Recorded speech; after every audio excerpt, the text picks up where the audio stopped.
Nós estamos, nesse período, nós estamos trabalhando a ideia de uma igreja acolhedora. E nessa ideia de igreja acolhedora, nós já tratamos 2 temas. E o tema que nós temos hoje é uma igreja acolhedora, ela é uma comunidade terapêutica.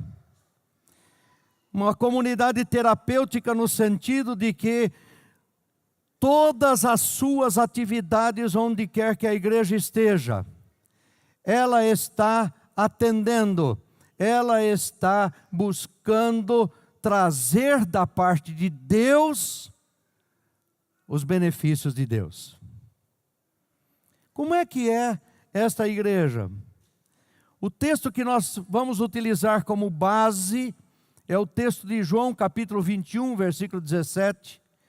Pela 3ª vez, e aqui só explicando, Pedro negou Jesus Cristo 3 vezes antes da crucificação. Ressurreto, o Senhor Jesus Cristo se encontra com Pedro, e Pedro todo desenchavido, porque sabia que tinha feito uma coisa que não se esperava dele.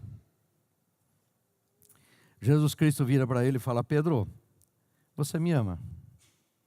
Pedro responde: sim, eu te amo. Pela 2ª vez, Jesus Cristo vira e fala assim: Pedro, você me ama?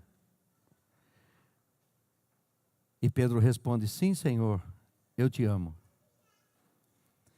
Pela 3ª vez, diz o texto, ele lhe disse: Simão, filho de João, você me ama? Pedro ficou magoado por Jesus lhe ter perguntado pela 3ª vez.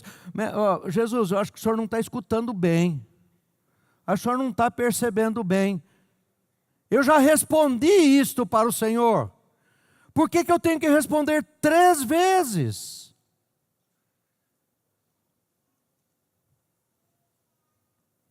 Ele ficou magoado por Jesus lhe ter perguntado pela 3ª vez: você me ama? Ele disse: Senhor, tu sabes todas as coisas e sabes que te amo. Disse-lhe Jesus: cuide das minhas ovelhas. E aí é pensar um pouquinho. Na verdade, se a igreja é uma comunidade terapêutica, podemos pensar um pouco. Na verdade, o que adoece uma igreja? Marquinhos, socorro.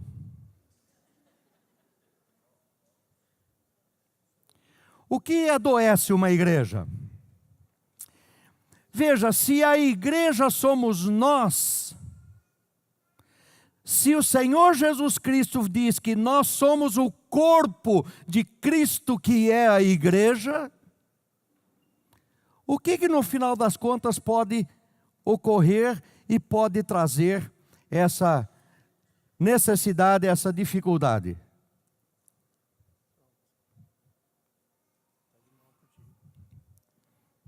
Homem abençoado esse.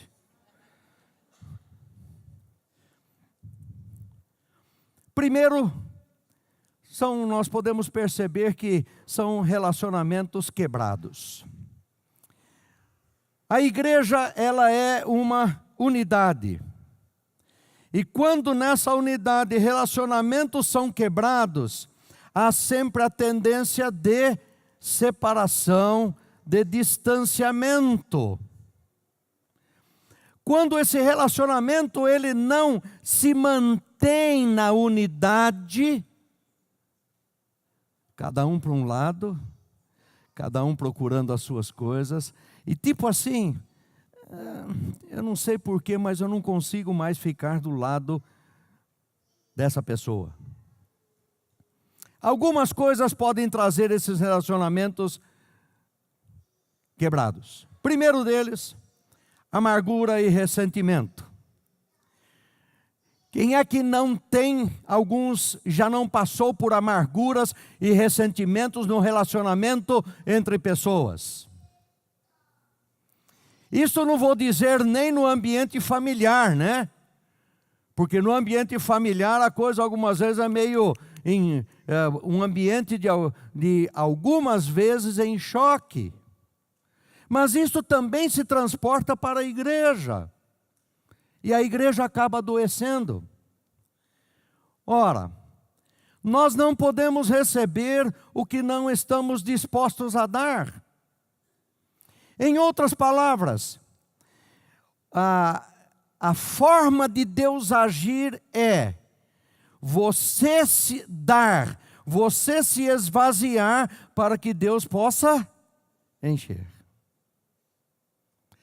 Então, é completamente o inverso do que o mundo trabalha, porque o mundo trabalha com a ideia de vinde a mim, né? Eu vou segurar, eu vou trazer para a minha pessoa só. E vou ver somente os meus interesses e aquilo que eu gostaria que fosse. Mas a perspectiva da palavra é dar, e aí então você vai receber. Por isso é que ele vai nos ensinar que, irmãos, não faleis mal uns dos outros. Quem fala mal do irmão e julga seu irmão, fala mal da lei e julga a lei. E se tu julgas a lei, já não és observador da lei, mas és juiz. Vejam, esse negócio de ficar fazendo fofoca, né? Ó, não é que eu queira falar não, viu? Mas já falou. Isso aqui me traz à lembrança um acontecido vivido por mim, pela minha esposa. Vocês sabem que eu sou professor na universidade e num tempo eu ia para a universidade de braços dados com minha esposa, porque minha esposa também estava estudando, então a gente circulava lá o tempo todo, nós dois. E o pessoal sempre soube que eu sou pastor evangélico. Todo mundo lá sabe disso. Muito bem. E circulando, um belo dia, uma pessoa chega para minha esposa e diz assim: Neide, está tudo bem com você? Tá. Está tudo bem mesmo? Tá. Mas você tem certeza que está tudo bem? Perceberam uma coisa? A Neide, pela experiência dela, virou e falou assim: vem cá, ó, me diz aí o que está na parada aí, porque se você está fazendo algumas perguntas, alguma coisa está acontecendo. Não é nada não, não é nada não. Ela respondeu, minha esposa falou: não, agora você vai dizer o que é. Ela falou assim: é um negócio meio chato, né? Assim, e... Não, mas agora você vai me fazer o favor, você vai dizer o que você... Por que você está fazendo essas perguntas? Ela virou e falou assim: olha, eu caí das pernas, porque de repente eu vi o teu esposo pastor, veja bem, o teu esposo pastor, passeando aqui na universidade de braços dados com uma bela de uma loira. A minha esposa virou para ela e falou assim: e ela era bonita. Ela falou: nossa, era muito bonita. Falou: então pode ficar sossegado porque é minha filha. Está dando para perceber? Está dando para perceber como é que funciona esse negócio de a gente ir tendo percepções equivocadas de certas realidades e de repente a gente começa a disseminar. Isso significa mais ou menos isso. Quando você fala mal de alguém, você não expõe o caráter daquela pessoa de quem você está falando, mas você expõe o seu caráter. Fofoqueiro, maledicente. É você que está se expondo, mais do que você expondo a pessoa de quem você está falando. Isso adoece a igreja. Em segundo lugar, é a antropofagia social. Palavrinha difícil, mas eu procurei trazer uma definição aqui. São atitudes de egoísmo, orgulho, inveja, desejo de posição e vanglória que levam as pessoas a lutas e também a cismas animalescas, causando dissensão e destruição. O que é isso? As contendas e ódios, segundo o pensamento de Aristóteles, as contendas e ódios são mais cruéis com os nossos irmãos, porque os que muito se amam, muito se aborrecem. O que é antropofagia? Antropofagia nada mais é do que, vocês conhecem como alimentar-se de outras pessoas. Imaginem a seguinte cena. Imaginem duas cobras, a boca comendo o rabo e o rabo sendo comido por outra boca. As duas se comendo entre si. Mas se em lugar de mostrarem amor entre si, vocês estão sempre se mordendo e se devorando, cuidado para não se destruírem mutuamente. A questão da antropofagia é aquilo que nós, ainda dentro desse contexto, nós vamos falando de nós, nós vamos falando de nós, e no final das contas nós estamos se mordendo, nós estamos nos consumindo a nós mesmos. Se vós, porém, vos mordeis e devorais uns aos outros, vede, não vos consumais também uns aos outros, diz Gálatas 5,15. Essa figura é uma figura bem típica dessa situação. Cada um puxando do seu lado, cada um trazendo para si, são os egoísmos. E algumas vezes até situações onde a pessoa sobe numa folha de jornal e acha que é dono do mundo. Pessoas que não podem abrir uma geladeira porque acendeu a luz, já quer um microfone para aparecer, para dar uma entrevista. São os egoísmos. São aquelas coisas que eu quero a centralidade e tudo em mim mesmo. Só que isso me traz na convivência entre as pessoas, traz um devorar-se entre as partes. Mas também tem a autofagia. Hoje nós estamos trabalhando palavras difíceis, né? Autofagia.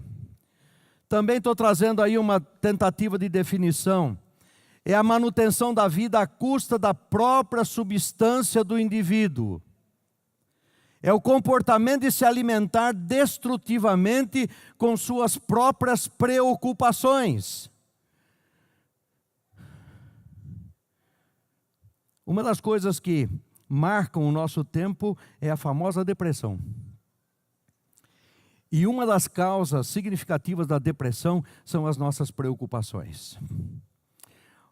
O Marcos Leite disse aqui, ele leu o versículo 33 e anteriormente diz assim: por que vocês estão se preocupando com as coisas do dia a dia? Com o que haveis de comer, com o que haveis de vestir, com essas coisas.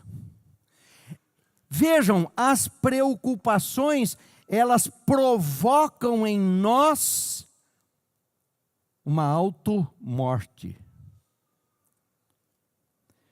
Por isso é que o texto de Filipenses diz assim: não estejais inquietos por coisa alguma. Antes as vossas petições sejam em tudo conhecidas diante de Deus pela oração e súplica com ações de graça.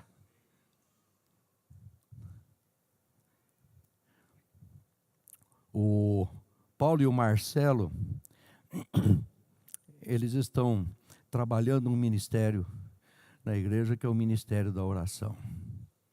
Nós vimos aqui a convocação para o face a face. Mas toda semana eles têm horário e dia para oração. Sabe para quê? Para fazer conhecidas diante de Deus as nossas preocupações, as nossas tribulações, as nossas lutas. Sabe para quê? Uma coisinha muito simples. Só para Deus ouvir e responder. Amém? Pelas nossas orações. Só para que Deus, não é que Ele não conhece, mas abrindo o nosso coração, por meio da nossa oração, Ele possa atuar e trazer para nós o que é necessário. O segundo aspecto que adoece a igreja são os problemas desinstaladores. São problemas que as pessoas, nós vivemos. Algumas vezes esses problemas estão entronizados em nós, estão lá dentro de nós, e nós poderíamos identificá-los com algumas coisas, como enfermidade. Olha a colherada de remédio aí, hein? Parece o pastor Inhalze. Luto. Quem é que não chora com a passagem de entes queridos?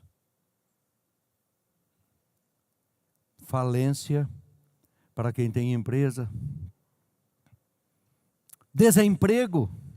Entrar na filinha dos sentados e lá já aparece, olha, já tem muito desempregado, não há vaga nem para desempregado.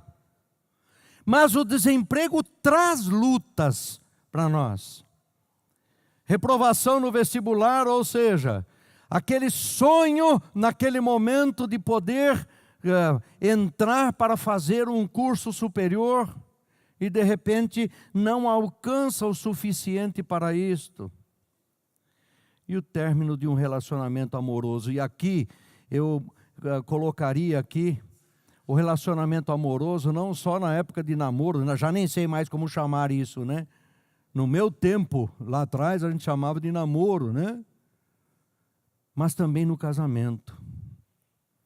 Quando de repente se rompe isto.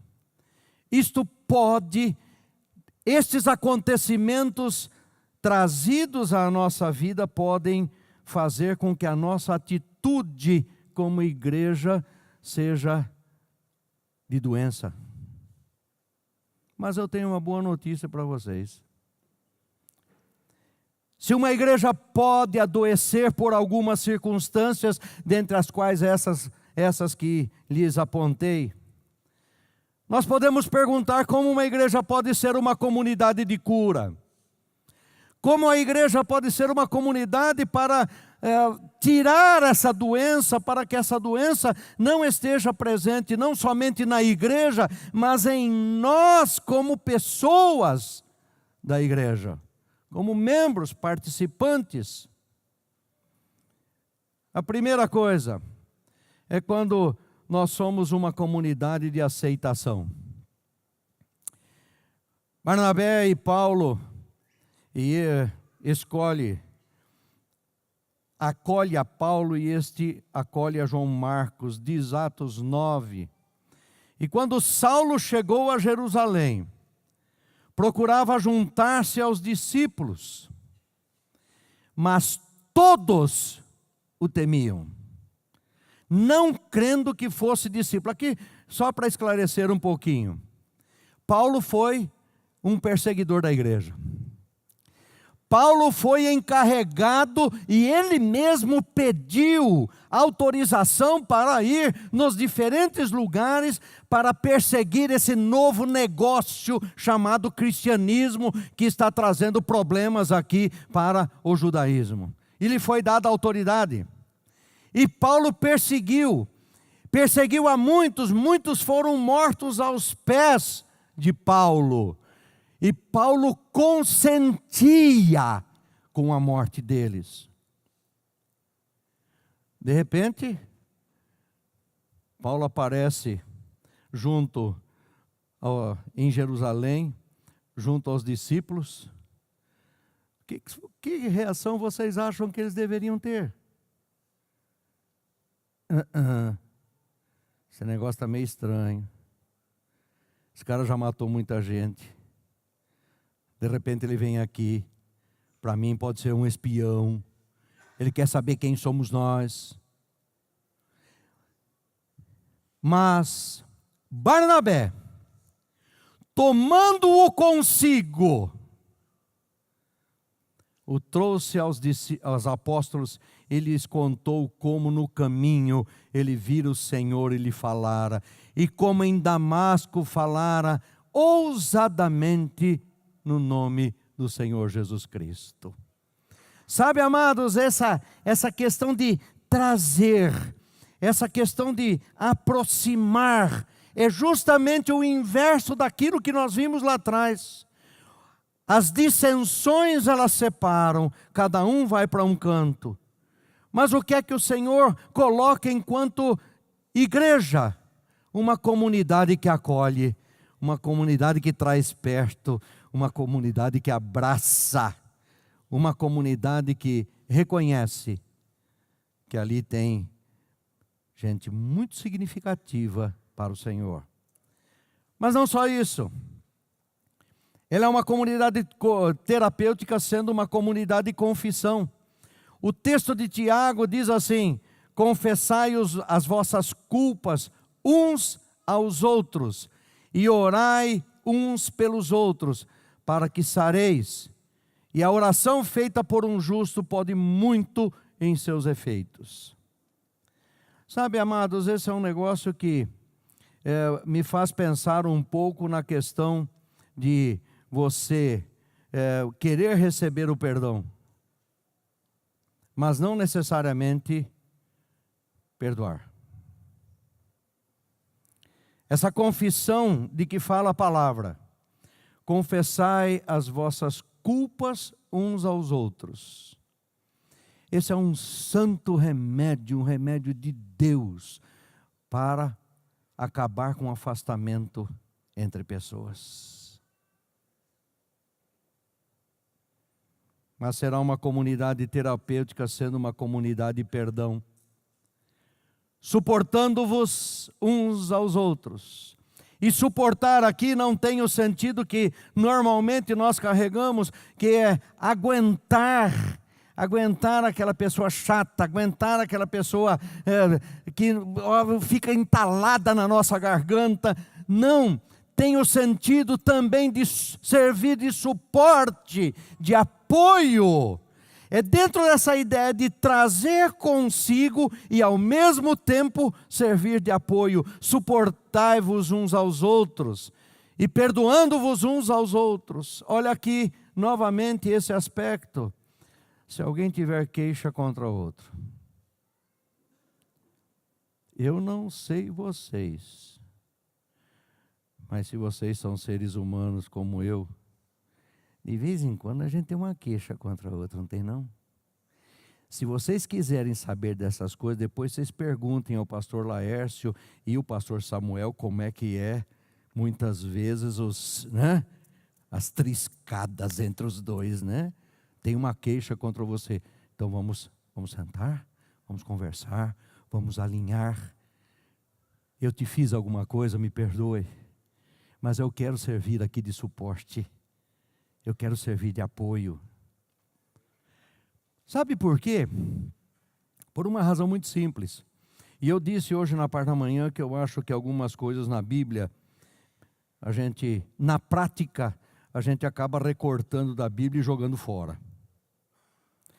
Porque aqui diz assim: como Cristo vos perdoou, assim fazei vós também. Sabe o que Cristo fez por mim? Sabe o que Cristo faz por você? Ele simplesmente apaga todos os pecados. Ele diz: e deles jamais me lembrarei. Amém? É só isto que ele faz.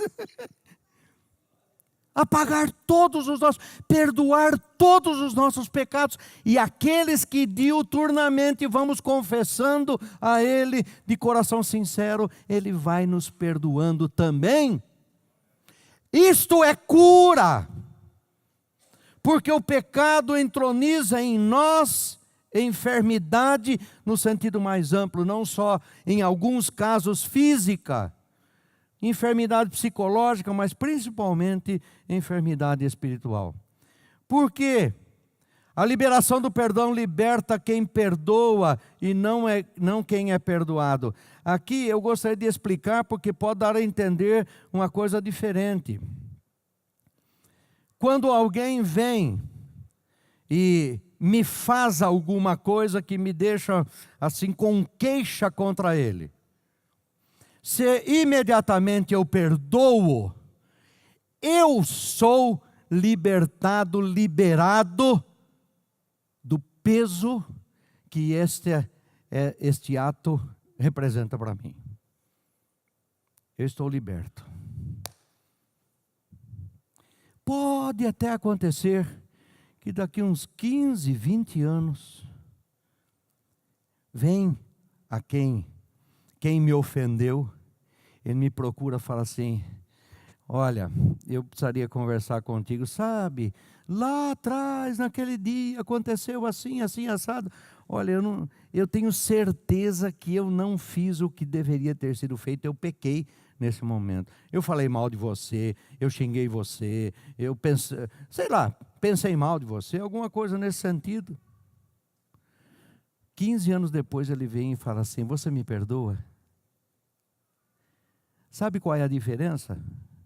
É que se eu perdoei lá atrás, eu não fiquei 15 anos corroendo aquilo aqui. Aquele sem vergonha, aquele desgraçado, aquele não sei o quê. Ele me fez isso, ele falou isso. E aí já começa a falar mal. Não, perdoo.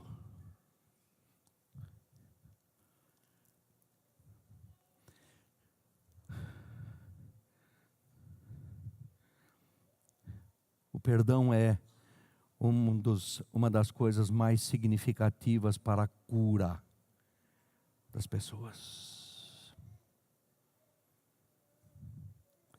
Mas é uma comunidade acolhedora, é uma comunidade terapêutica, sendo também uma comunidade de comunhão. E aqui eu disse na parte da manhã, tem gente que não está lendo essa palavra direito. Eles estão lendo essa palavra com uma divisão nela. Não é comunhão. Não é para viver com as garras. Não é com unha. Mas é tendo em comum, em comunhão. Por isso o texto de Filipenses ainda vai dizer: não façais por contenda ou por vanglória, mas por humildade cada um considere os outros superiores a si mesmo. Não atente cada um somente para o que é propriamente seu, mas cada qual também para o que é dos outros. Sabe o que é essa comunidade de comunhão? É outra coisa que o mundo vê completamente o inverso. E o Evangelho vai trazer uma palavra de inversão de valores. O mundo vai dizer assim: o que interessa sou eu. O que interessa é comigo. Eu é que tenho que ver. Eu. Jesus Cristo vai dizer: é o outro, é o outro, é o outro, é o outro. A comunidade terapêutica, ela se estabelece quando eu saio da minha couraça e eu me disponho ao outro. O outro passa a ser mais importante do que eu.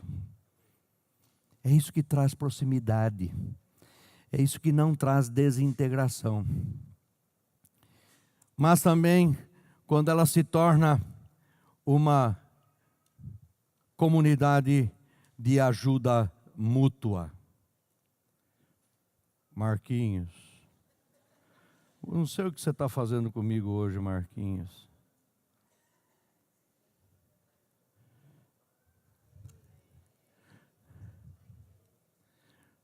Não, está faltando. Aí, sendo uma comunidade de ajuda mútua. Vejam aí essa cena, todos abraçados. Não é um abraço assim, somente de abraçar, mas de abraçar a realidade, de abraçar o outro, de abraçar a causa. Por isso o texto de Atos vai dizer assim: e todos que creiam estavam juntos e tinham tudo em comum. E vendiam as suas propriedades e bens e repartiam com todos segundo cada um havia de mister. O que significa isso?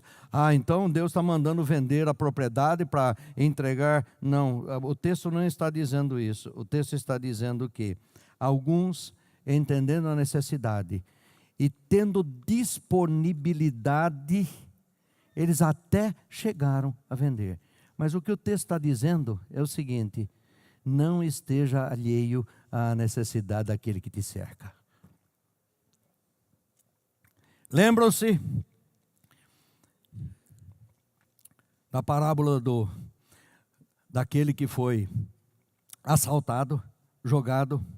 Os líderes religiosos passaram ao largo, não quiseram nem saber. E o samaritano, de quem menos se esperava alguma coisa no contexto religioso da época, foi aquele que atendeu. É estar atento àquele que está precisando de alguma coisa. Sabe quando é que a gente descobre isso? Quando a gente se aproxima. Né, doutora Elza? Quando a gente se aproxima. Quando a gente está perto. Algumas vezes o que a pessoa precisa nada mais é do que um abraço. Mas eu só percebo isso quando eu estou próximo dela. Por isso a comunidade terapêutica, trazendo para junto de si todos aqueles que fazem parte, ela se torna uma comunidade de ajuda mútua. Mas também sendo uma comunidade sem preconceitos. O texto vai dizer o seguinte: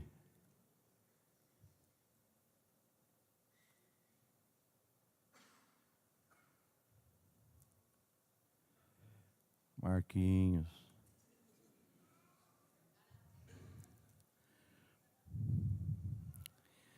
Porque se no vosso ajuntamento entrar algum homem com um anel de ouro no dedo, todo mundo vai observar, né?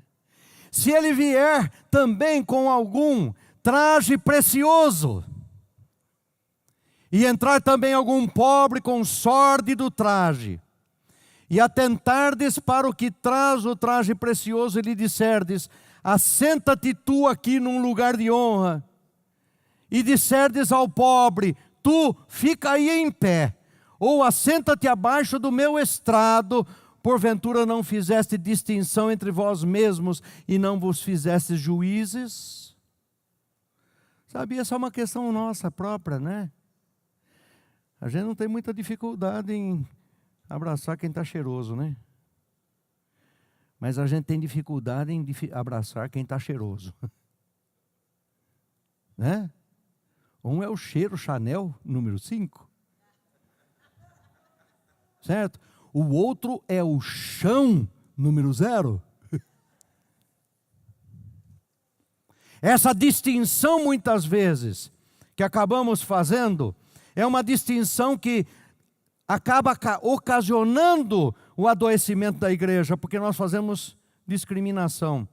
Por isso é que nós trazemos a ideia de que o que nós queremos é que as pessoas não se vejam nem sejam vistas como brancas, negras, hétero ou homossexuais, como mulheres ou homens, como ricas ou pobres, como intelectuais ou analfabetos, como empregadas ou desempregados, mas que as pessoas se vejam e sejam vistas como pessoas humanas e alvos do mesmo amor de Deus por intermédio de Cristo Jesus. Venham para essa comunidade de terapêutica, venha que aqui é o lugar de cura. Venha como está. Muitas vezes a gente está evangelizando. Não, mas eu preciso acertar algumas coisas primeiro, depois, né? Aliás, o jovem rico diz isso, né? O outro também diz, deixa eu enterrar primeiro o meu pai, porque meu pai está meio doente, ele já vai capotar logo, logo. Daí eu estou liberado. Não, venha da forma como você está. Por último, sendo uma comunidade sensível aos visitantes. Seja bem-vindo. Portanto, recebei-vos uns aos outros, como também Cristo vos recebeu para a glória de Deus. Aqui nós já foi dito pela pastora Cristina, domingo passado, ela disse o seguinte: quando você vai a algum lugar, você vai visitar alguém na casa de alguém, e ela te recebe com um sorriso, né? Não precisa nem abraçar, mas te cumprimenta, etc. Você fala, puxa vida, fui bem recebido. O que é que você tem disposição de voltar? Não é? Mas se a pessoa faz cara feia, você bate o calcanhar e... Algumas vezes pessoas vêm à igreja, e aqui eu estou falando agora desse local visível. Algumas vezes pessoas vêm e pela primeira vez, pode até ser que tenhamos pessoas pela primeira vez hoje aqui. Se elas são bem acolhidas, os demais que estão aqui, boa noite, seja bem-vindo, que alegria de tê-lo aqui. Qual é a tendência dessa pessoa? Participar dessa comunidade que é terapêutica. Por quê? Porque, prestem bem atenção, no texto lido, principalmente aqueles que estão mal cheirosos, quem sabe vai ser a única oportunidade que alguém vai demonstrar amor por ele, sendo bem recebido e acolhido.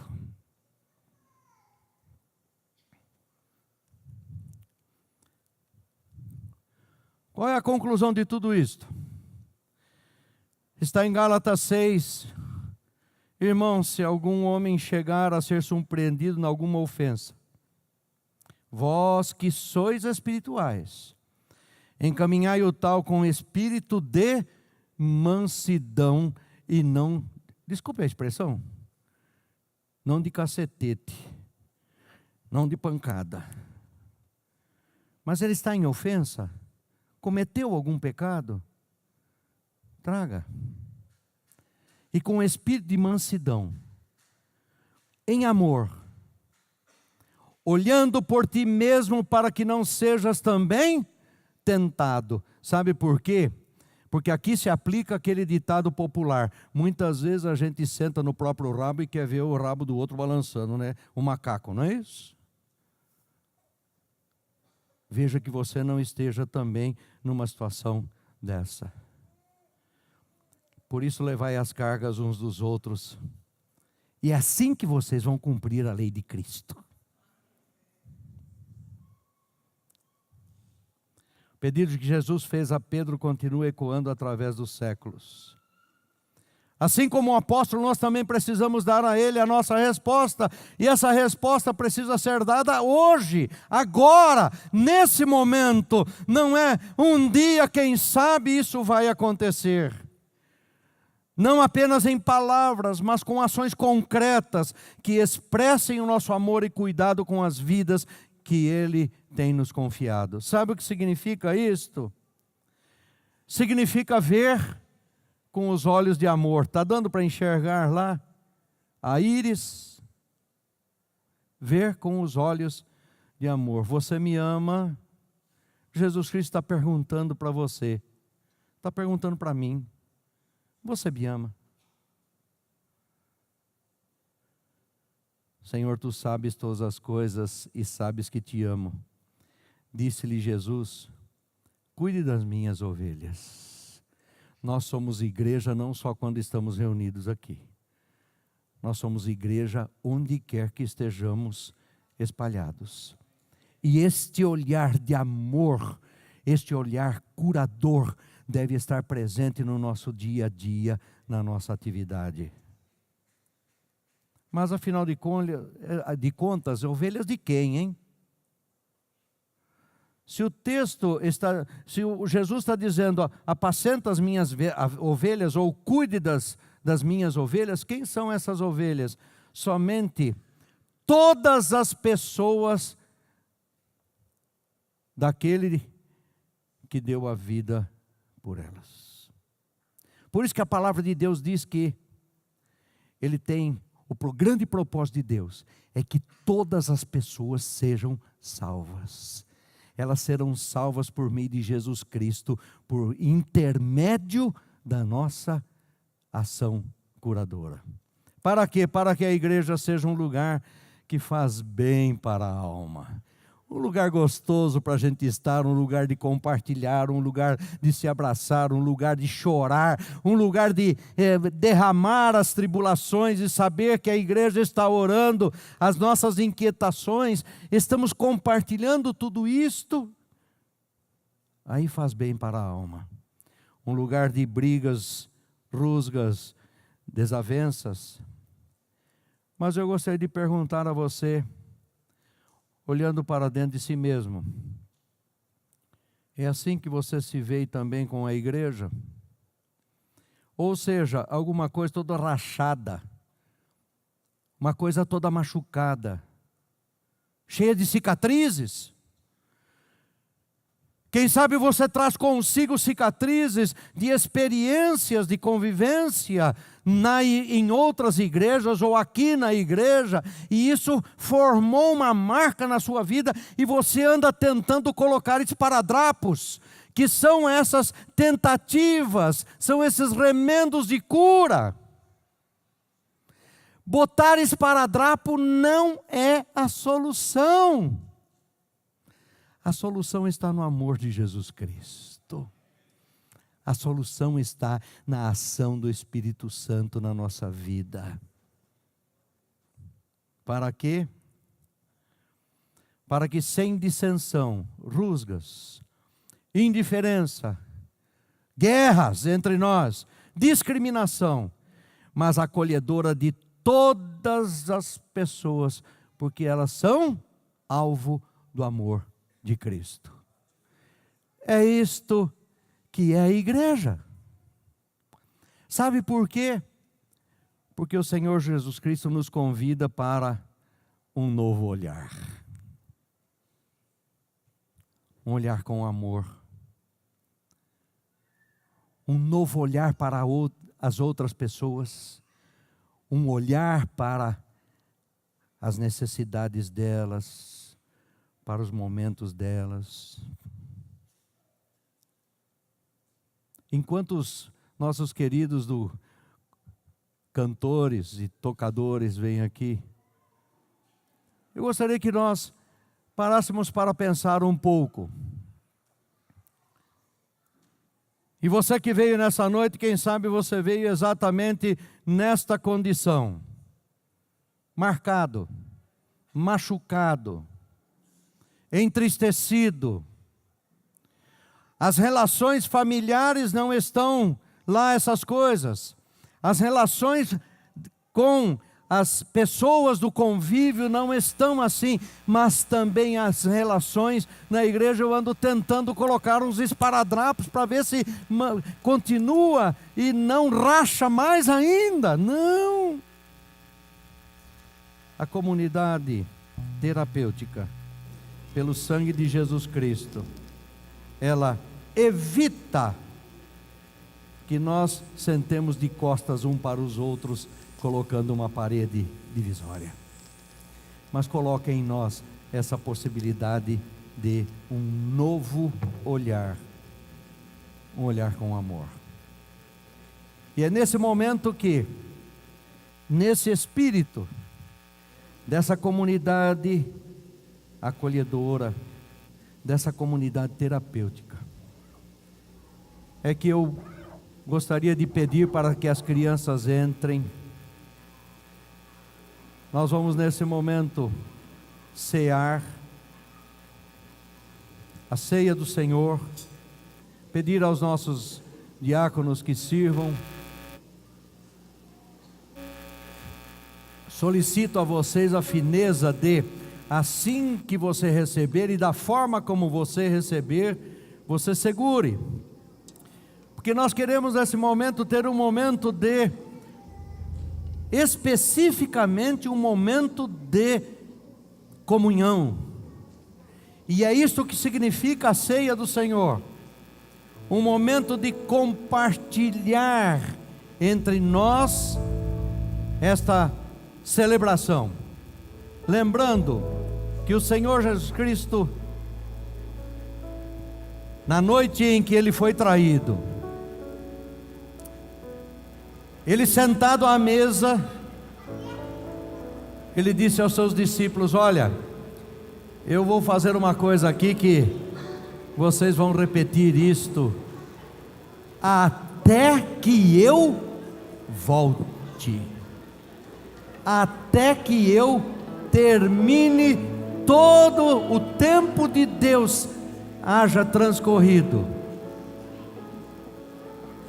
como um memorial de amor. Memorial do que? Lembrar o que? Aquilo que Cristo fez por nós na cruz do Calvário. Cristo derramou o seu sangue, e a palavra de Deus diz que o sangue de Jesus Cristo nos purifica de todo pecado. Eu gostaria de convidar toda a igreja para que se coloque de pé, e da forma como você tem aqui agora, esse que foi entregue a você, vamos compartilhar isso com o outro. Troque com aquela pessoa mais próxima, aquela pessoa que você não conhece. Troque, ofereça a ela e receba dela aquilo que você está oferecendo. Faça isso. É o momento de estarmos experimentando essa aproximação. Quem sabe alguém que você não tenha nunca conversado, não tenha nunca estado com ela. Se você já trocou uma vez, não tem problema, pode trocar outra, pode continuar isto, porque essa é a expressão, esse é o momento do povo de Deus.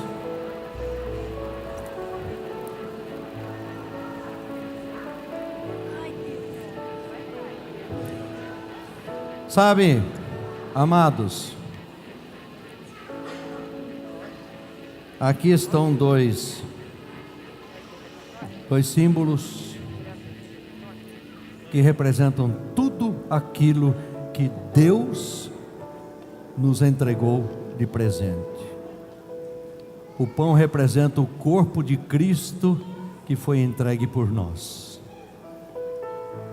e o fruto da videira, ele representa o sangue de Jesus Cristo derramado na cruz do Calvário. Por isso vamos todos participar, vamos todos tomando do pão, comamos o pão.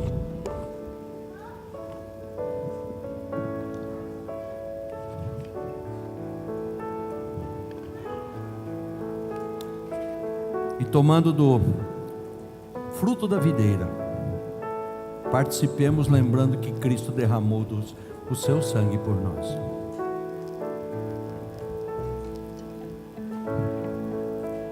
Oremos. Aqui está, Senhor, uma porção visível do teu corpo, que a tua palavra diz que a tua igreja é o corpo de teu Filho Jesus Cristo. Aqui está, Senhor, a manifestação visível do teu amor, da tua graça. Aqui está, Senhor, estes que se juntam para experimentar esta igreja acolhedora por uma ação terapêutica de uns com os outros. Ó Deus, eu te peço que tu trates o coração de cada um de nós. Se porventura existem mágoas, se porventura existem problemas, existem dificuldades de relacionamento, em nome do Senhor Jesus Cristo, pela ação do Espírito Santo, isto seja refeito, não deixando marca nenhuma mais, da mesma forma como Cristo tirou de nós todo o peso e todo o significado do pecado. Que nós experimentemos isso no nosso entrelaçamento. Oramos nesse sentido em nome do Senhor Jesus. Amém.